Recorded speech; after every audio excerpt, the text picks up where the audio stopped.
আৰম্ভ কৰিব লৈছোঁ মোৰ নতুন এটি ভিডিঅ'। ৰেডি কৰি লৈছোঁ এয়া পিঁয়াজ, কেঁচা জলকীয়া, শুকান জলকীয়া, আদা নহৰু, কোমোৰা আৰু গুটি আলু, মিডিয়াম চাইজৰ আলু আৰু ডাঙৰ আলু এটা। এইফালে দালি ৰাতি থাকি গৈছিলে দালি। এইফালে মছলা ৰেডি কৰি লৈছোঁ, হালধি, জিৰা, ধনিয়া, কাশ্মীৰী মিৰ্চ, ৰেড চিলি, লং ইলাচি, দালচেনি আৰু অকণমান পাঁচফোৰণ। এয়া কোমোৰা আৰু আলুখিনি মই বইল হ'বৰ কাৰণে কুকাৰত দি দিছোঁ। অকণমান নিমখ দি দিছোঁ তাতে। পিঁয়াজখিনি আনফালে মই পিঁয়াজখিনি কাটি আছোঁ মিহি মিহি কৰি। কেঁচা জলকীয়া ফালি লৈছোঁ। এইফালে বইল হোৱা কোমোৰাখিনিত মই অকণমান হালধি, জিৰা গুড়ি, ধনিয়া গোটেইখিনি দি অকণমান মিক্স কৰি ল'ম। এয়া এনেদৰে মই মিক্স কৰি লৈছোঁ।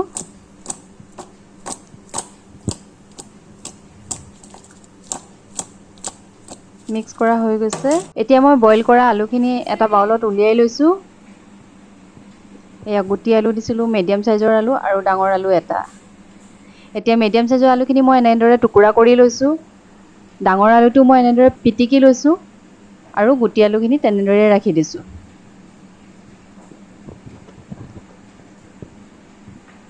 এতিয়া গেছটো জ্বলাই কেৰাহীটো গৰম হ'বলৈ দি তেল দি দিছোঁ।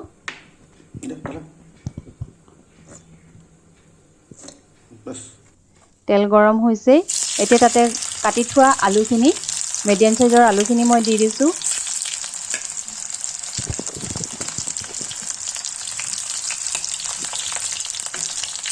এতিয়া আলুখিনি অকণমান 2-3 বাৰ লৰোৱাৰ পিছতে ইয়াতে মই এতিয়া গুটি আলুকেইটা দি দিম। গুটি আলুকেইটা দি দিছোঁ।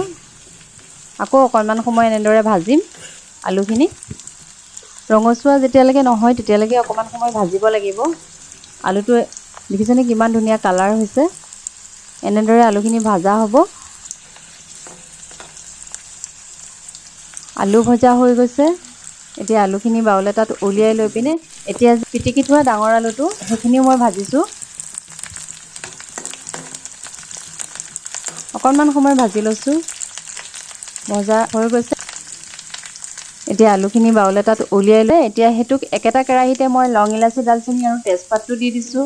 অকণমান পাঁচফোৰণ দি দিছোঁ। পিঁয়াজ কাটি থোৱা পিঁয়াজৰ টুকুৰা কেইটামান দি দিছোঁ আৰু অকণমান সময় ভাজিছোঁ।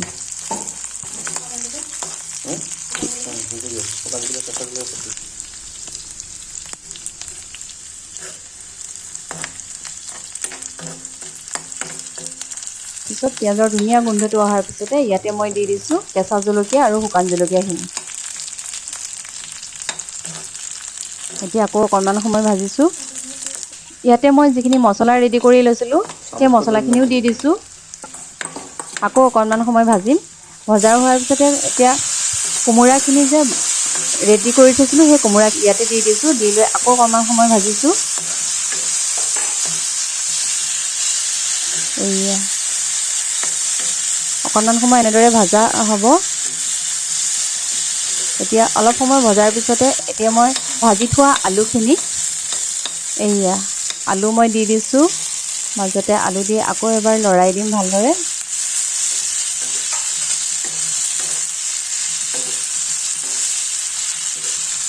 অকণমান সময় মই এনেদৰে লৰাই থাকিম।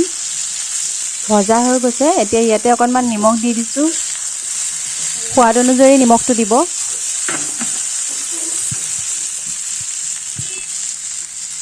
এয়া কোমোৰা আৰু আলু ভজা হৈ গৈছে। এইটো এনেকৈ ভাজি কৰিও আপোনালোকে খাব পাৰে।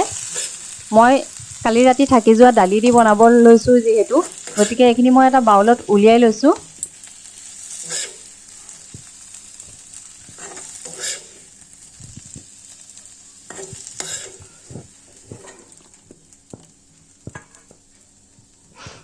সেই একেটা কেৰাহীতে অকণমান মই তেল দি দিছোঁ। তেল গৰম হোৱাৰ লগে লগে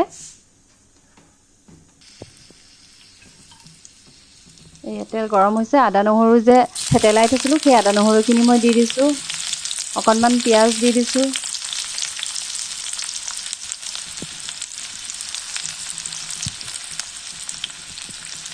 নৰসিংহৰ পাত 3টামান দি দিছোঁ। আপোনালোকে দিবও পাৰে নিদিবও পাৰে, অপশ্যনেল হয়। নৰসিংহৰ পাতটো গোন্ধটো ভাল লাগে, সেইকাৰণে মই দি দিছোঁ। এনেদৰে আকৌ অকণমান সময় মই ভাজিম। এইয়া দেখিছেনে, অকণমান ৰঙচুৱা হোৱালৈকে ভাজিব লাগিব।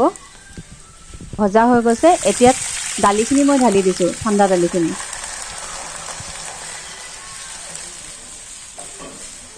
ঠাণ্ডা দালি ভাজি এইয়াও ধুনীয়াকৈ উতলিবলৈ দিব লাগিব এতিয়া। দেখিছেনে?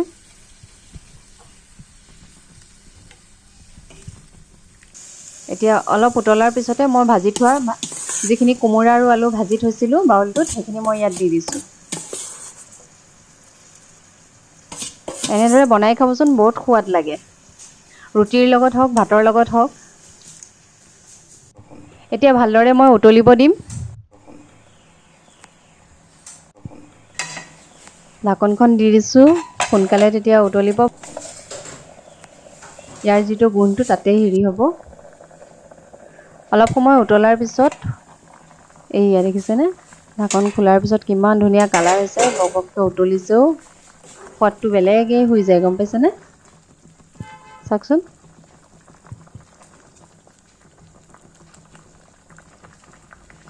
এইয়া প্ৰায় আমাৰ ৰেডি হৈ গৈছে। এতিয়া অকণমান গৰম মছলা দি দিছোঁ। আপোনালোকে দিবও পাৰে, নিদিবও পাৰে গৰম মছলাটো। মই অকণমান গৰম মছলা দি দিছোঁ, আকৌ অকণমান সময় উতলিব দিছোঁ।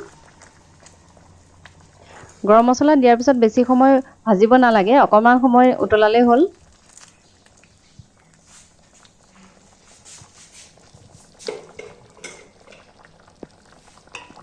এতিয়া ঢাকন মাৰি দিছোঁ আকৌ অকণমান।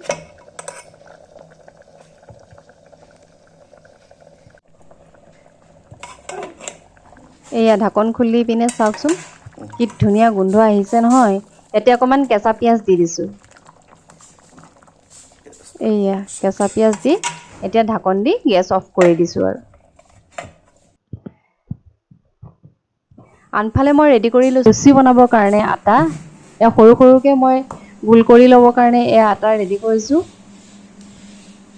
আটাখিনি মই অকণমান গৰম পানী দি মাৰি লৈছোঁ, তেতিয়া কোমল হয়। অকণমান ৰিফাইনো দি দিছোঁ, তেতিয়া লুচি বহুত কোমল হৈ যায় আৰু খাবলৈও ভাল হয়।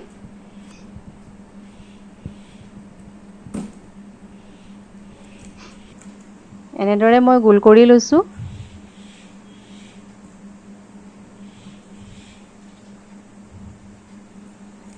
আপোনালোকে এনেদৰে বনাই খাই চাবচোন, বৰ সোৱাদ লাগে, গম পাইছেনে?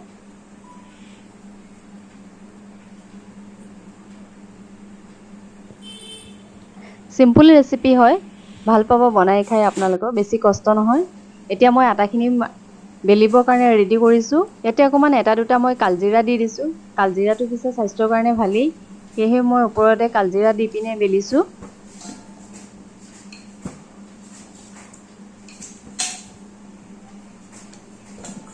এইয়া ৰেডি কৰি লৈছোঁ লুচি।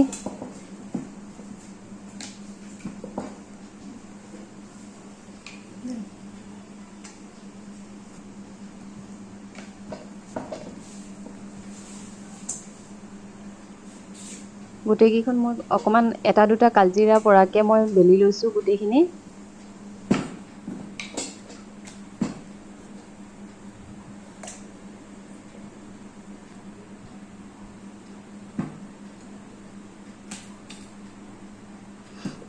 কালজিৰাটো যেতিয়া আটাটো মৰা হ'ব, সেইটো সময়তো দিব পাৰে। মই পিছে পাহৰি থকাৰ কাৰণে মই এনেদৰে লৈ লৈছোঁ।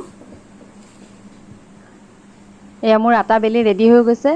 গেছটো জুই দি কেৰাহীটো উঠাই দিছোঁ, তাতে মই ৰিফাইন দি দিছোঁ।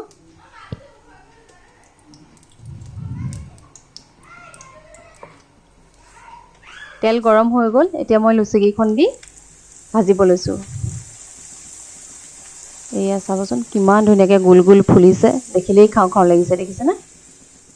গোল গোল লুচি।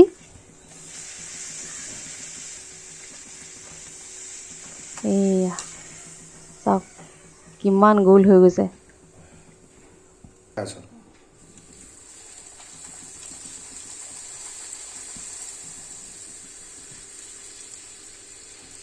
ৱাহ।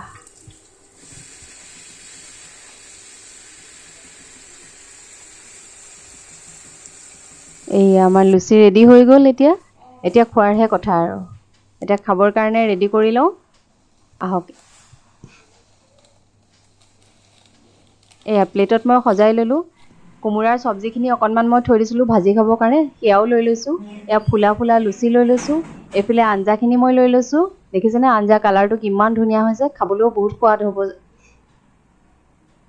এইফালে অকণমান মই কেঁচা পিঁয়াজ আৰু কেঁচা জলকীয়া লৈ লৈছোঁ এতিয়া আৰু খাওঁ দেই অকণমান